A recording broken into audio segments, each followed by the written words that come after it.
منطقة غار الجماعة التابعة لولاية جلما تعتبر واحدة من أجمل المناطق الطبيعية في الجزائر، حيث تتمتع بتنوع المناظر الطبيعية الساحرة التي تجعلها وجهة سياحية رائعة. تتميز المنطقة خصوصا في فصل الربيع والشتاء بمناظرها الخلابة وجمالها الساحر، خاصة عند تساقط الثلوج الذي يضيف سحرا خاصا على المكان.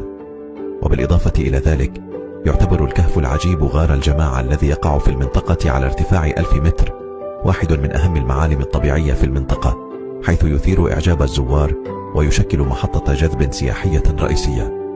كما يمكن القيام في هذه المنطقة بأنشطة متنوعة مثل ركوب الخيل، التسلق، وركوب الدراجات الجبلية للمغامرين. إن زيارة منطقة غار الجماعة ستكون تجربة فريدة وممتعة لمن يبحثون عن الاسترخاء والتمتع بجمال الطبيعة الخلابة. لذا ننصحكم بزيارة هذه المنطقة الساحرة والاستمتاع بجمالها الفريد الذي لا يضاهى.